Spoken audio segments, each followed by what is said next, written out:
Hello everyone, this is Neha Vijay. Welcome in Quality Assurance class. Yes, today's topic is personal. What is a personal?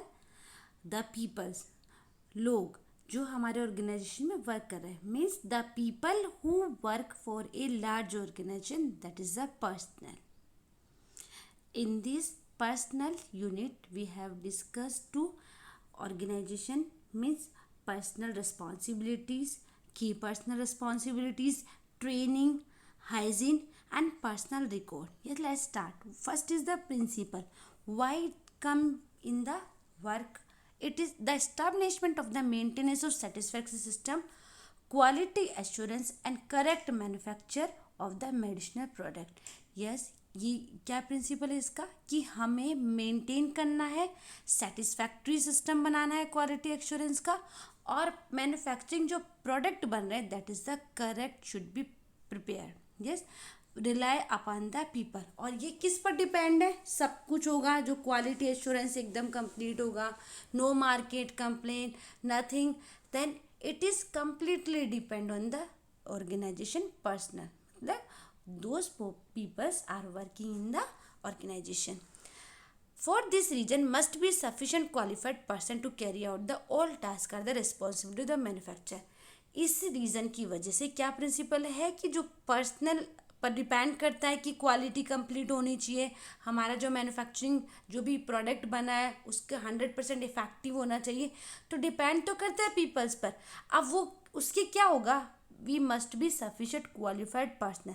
इसीलिए qualified personnels की requirement होती है. Carry out all the task, सभी task करने के लिए which are the responsibility of the manufacture, जो एक मैन्युफैक्चरिंग कर सकते हैं, जो मैन्युफैक्चरिंग के लिए एक सभी रिस्पॉन्सिबिलिटीज़ होती हैं, उसको फुलफिल करने के लिए हमें एक सफिशेंट क्वालिफाइड पर्सनल्स की रिक्वायरमेंट है. That's why personnel is the very important topic in the our organisation. What is the other principles? Individuals should be clear their job description and recorder. ये चीज individual should be clear है. ये क्या चीज़ है आपका? Job description या job specification. क्या चीज़ होता है ये? When you enter in the company, first you take your responsibility in the job description. Yes, you read carefully and do work according. This is the job description. All personnel should be aware of the principle of good manufacturing practice. सभी जो personnels हैं, जो peoples हैं, उन्हीं सभी को जो GMP की प्रिंसिपल्स है उसी से कम्प्लीटली अच्छे से अवेयर होना होगा. और वो क्या करते हैं? जीएमपी को ही प्रैक्टिस को अफेक्ट भी करते हैं.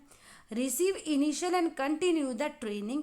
अब जब हम इनिशियली जॉब स्टार्ट करते हैं इंडस्ट्रीज़ के अंदर, तो इनिशियल में तो ट्रेनिंग दी जाती है हर एक डिपार्टमेंट में, पर जिस डिपार्टमेंट में उसको अपॉइंट किया गया उसको वहाँ पर ट्रेनिंग दी शुरू में, और कंटिन्यूअल ट्रेनिंग का जो टाइम पीरियड डिसाइड किया 3 मंथ बाद 6 मंथ बाद, तो कंटिन्यू यदि ट्रेनिंग देते हैं सभी चीज़ों की तो वो एक एक्सपीरियंस में काउंट होता है.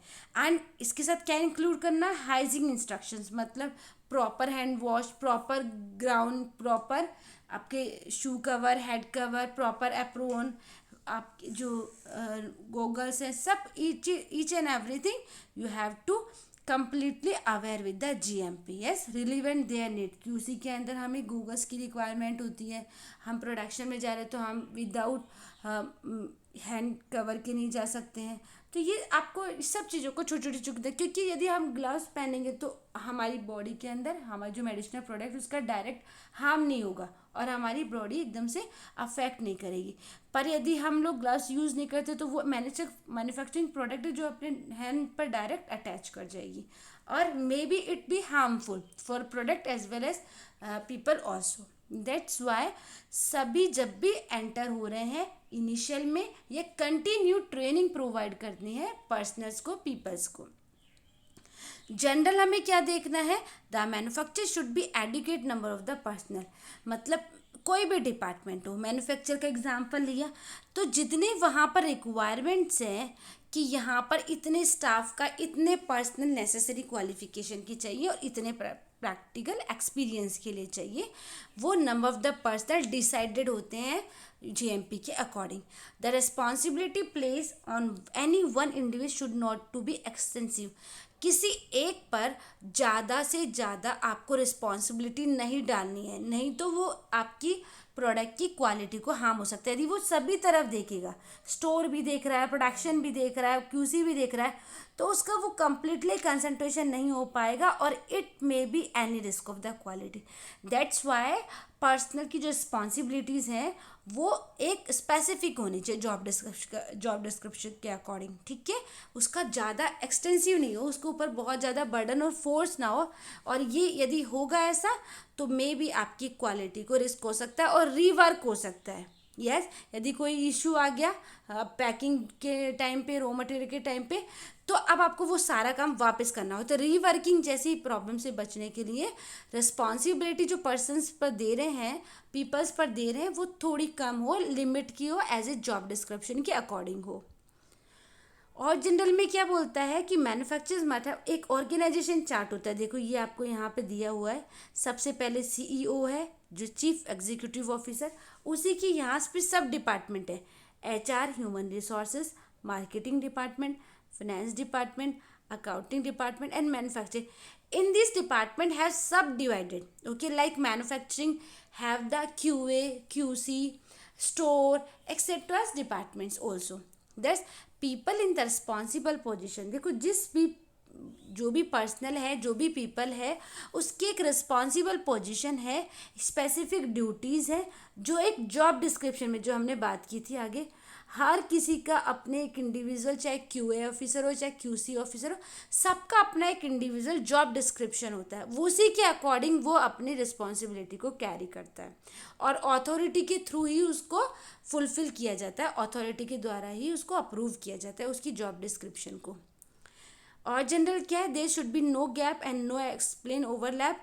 मतलब आप उसको कुछ समझा रहे हैं, उसके ऊपर ओवर एक्सेस में आपकी जो नॉलेज ना हो, ओवर एक्सेस में आपका अनएक्सप्लेन कुछ ना हो, पूरा क्लियर से प्रॉपर ट्रेनिंग दी हुई हो, उसको क्लियर हो, उसकी जो सारी रिस्पॉन्सिबिलिटी उस पर ओवरलैप ना हो। मीन्स इस डिपार्टमेंट भी क्यूसी में भी वही बंदा काम कर रहा है, जाके प्रोडक्शन की क्यूसी भी देख रहा है, स्टोर की क्यूसी भी देख रहा है, तो ये ओवरलैप हो सकता है रिस्पॉन्सिबिलिटी। तो ये ध्यान रखना है with the application of those the according to जो आप अप्लाई कर रहे हैं जॉब डिस्क्रिप्शन, वो भी आपके ऐसे जीएमपी के अकॉर्डिंग होनी चाहिए। अब की पर्सनल हमने बात की थी, पर्सनल कौन होते हैं, पीपल्स जो ऑर्गेनाइजेशन में वर्क करें। की पर्सनल कौन होते हैं, key personnel are those people who are essential to carry out the work of a project. किसी बड़े प्रोजेक्ट पे वर्क कर रहे हैं, कोई रिसर्च वर्क पे भी वर्क कर रहे हैं। Typically those peoples for design, conduct and reporting the search, ठीक है, जो भी वो वर्क कर रहे हैं, लाइक मैं आपको यहाँ पर हाईलाइट किया है, head of the production, head of the QA and head of the QC. सभी डिपार्टमेंट्स की जो हेड है, मैनेजर्स है, वो they all are the key personnel, okay, they are essential carrying out work of the project etc. yes, these are the key person. Responsibility क्या है, अब सभी रिस्पॉन्सिबिलिटी हमें पढ़नी है कि एक तो हेड प्रोडक्शन डिपार्टमेंट की क्या है, क्या वहाँ कौन सा प्रोडक्ट वहाँ बन रहा है, किसके अकॉर्डिंग वहाँ स्टोर हो रहा है, कैसे डॉक्यूमेंटेशन हो रहे हैं, जो सभी क्वालिटीज़ मेंटेन हो रही है नहीं, ये सब चीज़ें हमें प्रोडक्शन देखता है। प्रोडक्शन की रिस्पॉन्सिबिलिटी के head of the two approve the instruction, अब जो इंस्ट्रक्शन दिए गए हैं उसको अप्रूव किया, रिलेटेड टू प्रोडक्शन ऑपरेशन, जो प्रोडक्शन में ऑपरेशन चल रहा है उसके अकॉर्डिंग उसको अप्रूव किया, and ensure there strict implementation, yes, और उसको एंश्योर किया कोई स्ट्रिक्ट इम्प्लीमेंटेशन के थ्रू, ठीक है। This is the responsibility of the head of the production department. अब हम बात करते हैं क्यूए डिपार्टमेंट। तो क्यूए डिपार्टमेंट आते हैं, आपका आ जाएगा डॉक्यूमेंटेशन। तो जहाँ डॉक्यूमेंटेशन आ गया वहाँ पर आपका QA department to ensure the production record. अब हमें क्यूए से ही बीपीआर जा रहा है अपने प्रोडक्शन में, आर&डी डिपार्टमेंट में एमपीआर जा रहा है, मास्टर प्रोडक्शन रिकॉर्ड। तो ये जो आपके रिकॉर्ड्स है प्रोडक्शन के, चाहे फॉर द मैन्युफैक्चरिंग हो, फॉर द रिसर्च हो, क्यूसी की कोई डॉक्यूमेंट हो, तो सभी documentation is related to the QA department to ensure the production record evaluated sign by the authorise person. कौन है authorise person, managers and QA head. Before they are sent to quality control department में जाने से पहले, जो भी हम काम कर रहे हैं क्वालिटी डिपार्टमेंट में जाने से पहले एक तो प्रॉपर इवेल्युएट किया हो और एक ऑथोराइज पर्सन से साइन किया हो। To check the maintenance of his department premises and equipment, maintenance check करते रहना डिपार्टमेंट और प्रीमाइसेस और इक्विपमेंट्स का, यस डॉक्यूमेंटेड। तो रिस्पॉन्सिबिलिटी क्या हुई, शुड बी क्वालिटी एश्योर, कैसे, appropriate validations, ensure that the required initial and continue training, intimation देने का काम क्यूए का है, ट्रेनिंग अरेंज कराने का काम क्यूए का है, एंड क्या चीज़ है, validations, initial and continue training his department, personal is carried out, ठीक है, पर्सनल जो भी हर डिपार्टमेंट का अपना जो पर्सनल है, पीपल है जो कर रहा है work, and adapted according to need, और जिसके अकॉर्डिंग जिसको नीड है, प्रोडक्शन में मशीन्स की रिक्वायरमेंट, क्यूसी के अंदर डीटी डिजो की अपरेटस की रिक्वायरमेंट, उसी के अकॉर्डिंग उनको ट्रेनिंग चाहिए, तो अकॉर्डिंग टू नीड आपकी उसका ट्रेनिंग को अरेंज करना, और क्वालिटी एश्योर्स, वैलिडेशंस वगैरह, वैसे ही सब चीज़ों की जॉइंट रिस्पॉन्सिबिलिटीज़ होती है जो हम पढ़ेंगे। यस, क्यूसी डिपार्टमेंट क्या है, कोई भी टेस्टिंग होना, कोई भी प्रोडक्ट वो अच्छा दिख रहा है कि नहीं, सीज फिट, स्टार्टिंग मटेरियल मतलब रॉ मटेरियल, पैकेजिंग मतलब ब्लिस्टर, स्ट्रिप, बॉटल्स, लेड, जो भी लेबलिंग, आपका कार्टून, आपका जो बॉक्स है कार्टन बोलते हैं उसको, ठीक है, शीपर जो बड़ा वाला बॉक्स उसको ब्राउन, उसको शीपर। तो starting to packaging material and intermediate मतलब coating material, bulk and finish product जब पूरा कंप्लीट बन गया है तब, अब क्या उसको वो सारी चीज़ों की टेस्टिंग क्यूसी करेगा कि वो सही दिख रहा है क्या नहीं, क्या starting material, packaging material, they all are the correct according their specifications, yes, सभी इंटरमीडिएट का। अब वो अप्रूव्ड है या रिजेक्ट है, क्यूसी आपको उसको कर देगी। यदि वो ठीक है, सभी स्पेसिफिकेशन को पास करता है तो इट इज़ अप्रूव, यदि किसी स्पेसिफिकेशंस को वो फुलफिल नहीं करता है तो it is rejected. Yes, to evaluate batch record, अब बैच रिकॉर्ड को भी इवेल्युएशन करने का काम, to ensure necessary testing is carried, जब बैच रिकॉर्ड हम उसने क्यों इवेल्यूएट किया कि वो देखेगा कि जो सारा प्रोसेस हुआ है, जो सारा प्रोसीजर हुआ है, उसके अंदर वो नेसेसरी जो टेस्टिंग है वो हुई या नहीं हुई है, तो उससे एक आपका कॉन्फिडेंस आ जाता है कस्टमर को। अब head of the QC department की बात करें तो उनकी क्या क्या है, देखो आप स्पेसिफिकेशन की बात की कि जैसे डीटी की बात की, डीजो की बात की, फ्राइबिलिटी की थिकनेस की 0.5 to 0.6 थिकनेस है या नहीं है, तो ये सब चीज़ें जो स्पेसिफिकेशंस हैं वो अप्रूव करना। सैम्पलिंग इंस्ट्रक्शन, कैसे सैम्पलिंग लेना पूरे बैच के अंदर से, 4 टैबलेट साइड से 4 से ऐसे सैम्पलिंग करना, सभी test methods, quality control procedures, to approve and monitor any contract, and किसी के साथ कॉन्ट्रैक्ट भी है, कोई वेंडर से कॉन्ट्रैक्ट कर रखा है तो उस सब कॉन्ट्रैक्ट एनालिस्ट भी है तो उन सबको अप्रूव करना, मॉनिटर करना। To check the maintenance of the department, और डिपार्टमेंट का मेंटेनेंस चेक, ह्यूमिडिफाइड ठीक है, टेम्परेचर में थर्मोमीटर ठीक है, each and everything check by the QC. Maintenance of the department, premises मतलब इंडस्ट्री, भवन जहाँ दवाई बन रही है, एंड इक्विपमेंट मतलब एपरेटस और मशीन्स वगैरह। क्यूसी डिपार्टमेंट की और क्या रिस्पॉन्सिबिलिटी है, जो भी वैलिडेशन हम कर रहे हैं वो इंश्योर करना है। इंश्योर क्या क्या करना है, इनिशियल एंड कंटिन्यू ट्रेनिंग किसकी, इंडिविजुअल डिपार्टमेंट की, जिसके अकॉर्डिंग उनको नीड है, किस वाले ऑफिसर को कैसी आपको ट्रेनिंग देनी है according to their need. Joint responsibility, QA, QC, production, store, सभी मैनेजमेंट्स की जो रिस्पॉन्सिबिलिटी है, लाइक हम 3 की बात कर रहे हैं, किस किस की, क्यूए, क्यूसी और प्रोडक्शन की, तो इन तीनों की जॉइंट रिस्पॉन्सिबिलिटी क्या है। एक हमारी बात की सबसे इम्पॉर्टेंट बात है आपके जो भी रिटर्न प्रोसीजर और डॉक्यूमेंट्स है इंक्लूडिंग अमेंडमेंट, एक बीपीआर क्यूए से बन के गया, उसके अंदर रेंज तो दे रखी है पर एक्चुअली आपने कितना वे किया, लाइक पैरासीटामोल 15 ग्राम चाहिए तो एग्जैक्टली 15.03 ग्राम आया है तो हमें वहाँ 15.03, ऐसे ही हर पेपर पे जो सारा प्रोसेस शुरू से लेके लास्ट तक है वो सब मेंशन होता है। हमको उसको चेक करते हुए अपने पेन से, अपने हैंड रिटन से उसको आपको सारी जो रीडिंग्स है वो फिल करती हुई जानी है। क्यूए उसको अप्रूव करता हो जाएगा, कोई भी टेस्टिंग की रिक्वायरमेंट तो क्यूसी में जाएगा, क्यूसी से अप्रूवल का पेपर आएगा, फिर आगे की प्रोसेस प्रोसीड होगी। वो सब चीज़ें जॉइंट रिस्पॉन्सिबिलिटी में आती हैं। और क्या क्या देखिए, जो भी मैन्युफैक्चरिंग का इन्वायरमेंट है, मतलब क्या ह्यूमिडिटी, क्या टेम्परेचर, वो सभी चीज़ें वो जॉइंट रिस्पॉन्सिबिलिटी में आएगी। प्लांट की हाइजीन, यस हाइजीन, हाइजीन का बहुत प्रॉपर ध्यान रखा जा रहा है। Proper shoe cover, proper head cover, proper apron, gloves, वो सब चीज़ें प्लांट हाइजीन पे भी ध्यान दिया जाएगा। कहीं से कोई यदि कुछ स्प्लिट आउट हो गया है तो उसको इजीली फट से क्लीन करवाना है। और process validation, training, approval and monitoring of the suppliers and materials, yes they all are the joint responsibility।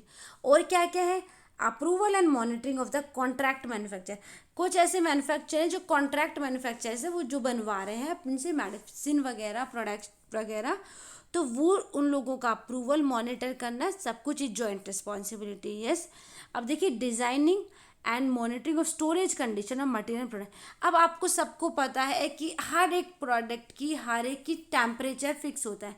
कुछ नॉर्मल टेम्परेचर पर, कोई 2 डिग्री पर, कोई 2 to 8 डिग्री पर, कोई कूल टेम्परेचर, कोई कोल्ड टेम्परेचर, कोई रूम टेम्परेचर।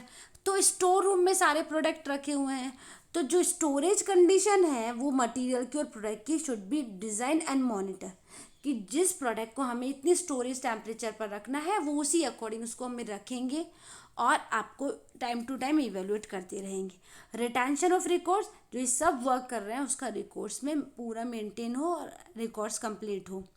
जॉइंट रिस्पॉन्सिबिलिटी में और क्या आता है देखिए, the monitoring of compliance with the requirement of good manufacturing practice. हमें पूरा रिक्वायरमेंट जो है जीएमपी को कंप्लायंस करना है, उनको पूरा प्रॉपर मॉनिटर करना है। The inspection, investigation, taking of the sample, ठीक है, इंस्पेक्शन करना, इन्वेस्टिगेशन करना और सैंपल को लेना कि कहाँ से हम कैसे सैंपल को हम सैम्पलिंग कर रहे हैं, in order to monitor factor which they affect the product quality, और ये प्रोडक्ट क्वालिटी को अफेक्ट करते हैं। अब सेकंड पॉइंट ट्रेनिंग, फर्स्ट वाला अपना क्या था, पर्सनल रिस्पॉन्सिबिलिटी, ओके। अब अपन बात करते हैं सेकंड पॉइंट की, ट्रेनिंग। ट्रेंड पर्सन कौन होंगे, जो क्वालिटी, परफॉर्मेंस और कंटिन्यू इम्प्रूवमेंट करते चलेंगे, वो कुछ ना कुछ सीखते चलेंगे, these are the train person.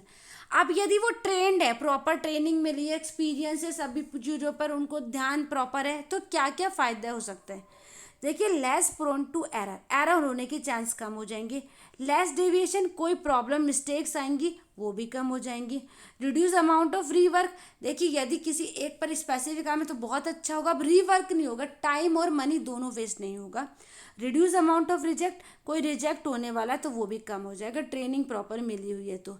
और ट्रेनिंग में क्या है देखिए, a manufacturer should provide training for all personnel, सभी पर्सनल को ट्रेनिंग दी जाती है, जिस अकॉर्डिंग उनको ड्यूटीज़ दी जाती है, जिसका जैसा जॉब डिस्क्रिप्शन है उस according. Area into control laboratory, technical, maintenance and cleaning personal, सभी के अकॉर्डिंग, जिस अकॉर्डिंग उसको आपको जॉब ड्यूटी डिसाइड किया है, जॉब डिस्क्रिप्शन डिसाइड किया है, जॉब स्पेसिफिकेशन दिया है, उसके अकॉर्डिंग, चाहे वो लैबोरेटरी में हो, चाहे टेक्निकल डिपार्टमेंट से हो, चाहे मेंटेनेंस डिपार्टमेंट, चाहे वो क्लीनिंग डिपार्टमेंट से हो। For other personal who activities affect the quality of the product, वो सभी पर्सनल, वो सभी पीपल्स जो प्रोडक्ट की क्वालिटी को अफेक्ट कर सकते हैं, this is the training. And training for personal working in the area contamination of area, कुछ ऐसे एरिया होते हैं जहाँ पर है कोई प्रोडक्ट बहुत हैजार्ड कर सकता है, हार्मफुल हो सकता है, तो एग्जाम्पल क्या लिया है कि clean area where the highly active toxic infectious and sensitising material are handle, उस एरिया को लिया हुआ है जहाँ पे कुछ सेंसिटाइज में जो हम इनहेल यदि कर गए तो चेस्ट पेन होना, अब अस्थमा जैसी प्रॉब्लम होना, तो ये जो हाईली एक्टिव है, टॉक्सिक हैं, सेंसिटाइजिंग मटीरियल्स है, उनको इजीली हैंडल करने के लिए तो उन एरिया को आपको प्रॉपर क्लीन करना है, कंटामिनेशन फ्री रखना है। Should be given the specific training, ऐसे डिपार्टमेंट में हर किसी को एक स्पेसिफिक ट्रेनिंग दी जाती है। यस, कुछ ऐसे रेस्ट्रिक्टेड एरिया होता है जहाँ पर नहीं जाना होता, मतलब विजिटर्स और untrained person should preferably not, they should include the procedure relating to the health, देखिए हेल्थ रिलेटिंग, क्योंकि यदि प्रॉपर हाइजीन ना रहा तो आपकी हेल्थ में भी कोई इशू हो सकता है, हाइजीन प्रैक्टिस रखनी है, क्लोथिंग ऑफ द पर्सनल को भी ध्यान रखना है। दिस प्रोसेस शुड अंडरस्टूड, आप इस प्रोसीजर को अच्छे से समझना है, फॉलो वेरी स्ट्रिक्टली, और स्ट्रिक्टली फॉलो भी करना है हर पर्सन को, every person whose duty taking the production and control, जिसने ड्यूटी ले रखी, जिसके जॉब डिस्क्रिप्शन में है प्रोडक्शन और कंट्रोल एरिया। यस, अब पर्सनल हाइजीन में और क्या क्या आएगा देखिए। All personnel should be receive medical examination upon recover. देखिए जब भी किसी का भी रिक्रूटमेंट होता है किसी इंडस्ट्री के अंदर, किसी फैक्ट्री के अंदर, तो या तो उसे रिक्रूटमेंट के टाइम इंडस्ट्री के अंदर ही उसका मेडिकल होगा एग्जामिनेशन, नहीं तो जब उसका ज्वाइनिंग होगा फर्स्ट डे के अंदर उसको बोला जाएगा कि आप अपनी मेडिकल्स कंप्लीट लेकर आना। ये आजकल कंपलसरी हो गया सभी इंडस्ट्रीज़ में। तो all personnel should receive medical examination upon the recruitment के टाइम पे एक एग्जामिनेशन बहुत ज़रूरी है, medical examination. It must be manufacture responsibility that instructions ensuring the health. अब ये क्यों हुआ?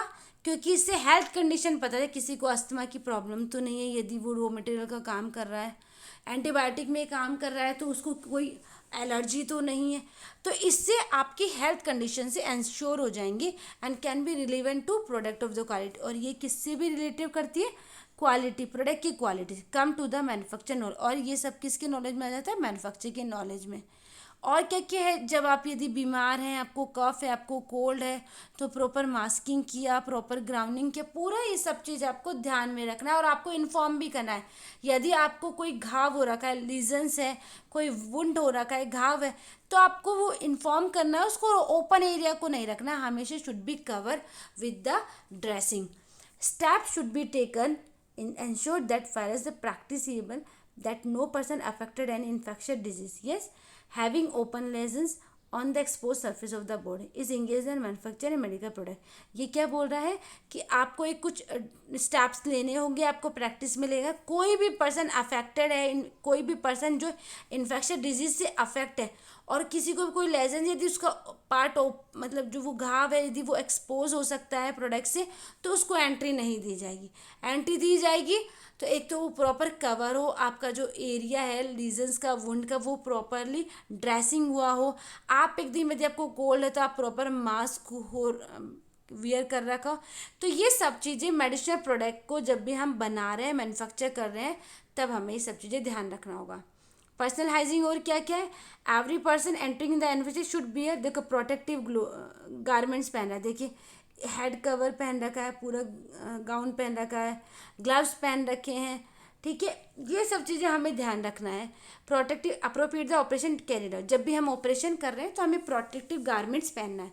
अब देखिए क्या क्या आएगा, कौन से प्रोटेक्टिव क्लोथिंग है? गाउन, गोगल्स, मास्क, ग्लव्स और हेड कैप, ठीक है। पर्सनल हाइजीन में और क्या क्या आएगा? नहीं, ना ही तो आपको इंडस्ट्री के अंदर कोई स्मोकिंग करना है, ना ही कुछ ईटिंग, ना कोई ड्रिंकिंग, तो ये सब चीज़ें प्रोहिबिटेड है इंडस्ट्री के अंदर। आपका एक अलग डिपार्टमेंट है, लंच रूम, टी रूम, वो एक अलग बात है, वहाँ पर आप रख सकते हैं।